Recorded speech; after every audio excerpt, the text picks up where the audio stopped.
My name is Evelyn Harper, and this is the story of how I came to understand the true meaning of terror. It all started when I inherited my grandparents' old farmhouse in the countryside, a place I hadn't visited since I was a child. The idea of a peaceful retreat away from the city was appealing, so I decided to spend the summer there, alone. I couldn't have known then that my peaceful retreat would turn into a nightmare. The farmhouse was nestled between vast, empty fields, the nearest neighbor miles away. The air was fresh and the scenery picturesque, but something about the place felt off from the moment I arrived.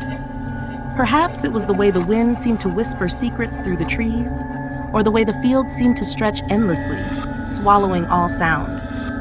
On my first night, I was awakened by a noise, a faint, distant sound like a child crying.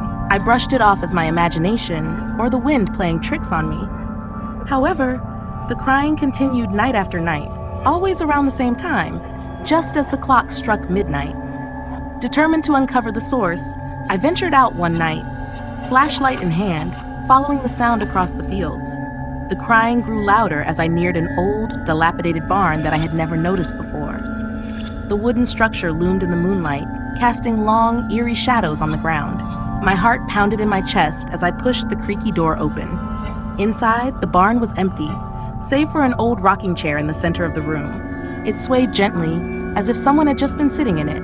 The crying had stopped, replaced by an oppressive silence. I felt a chill run down my spine as I approached the chair. There, scratched into the floorboards, was a single word, Evelyn. I stumbled back, my mind racing. How could my name be here?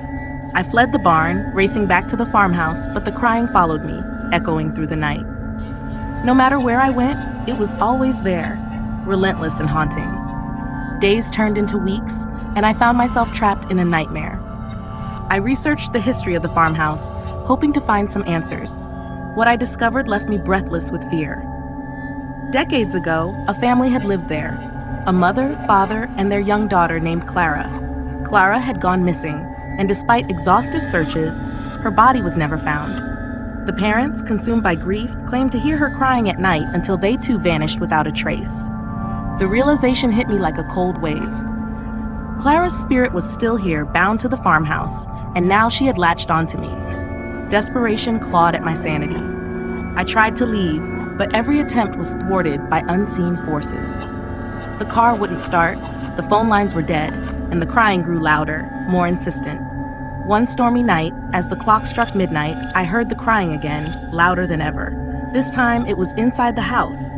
I followed the sound to the attic, my heart pounding with each step. There in the corner stood a little girl in a white dress, her eyes hollow and lifeless. Clara. She looked up at me, tears streaming down her ghostly face. "Help me," she whispered, her voice a hollow echo. I don't remember much after that. The next morning, a passing farmer found me unconscious in the field, clutching a small dirt-covered locket. Inside was a faded photograph of Clara and her parents. The farmhouse was silent after that. The crying ceased, but I knew I could never go back. Even now, as I write this from the safety of my apartment in the city, I can still hear her whisper in the wind, a reminder of the terror that lurks in the lonesome fields.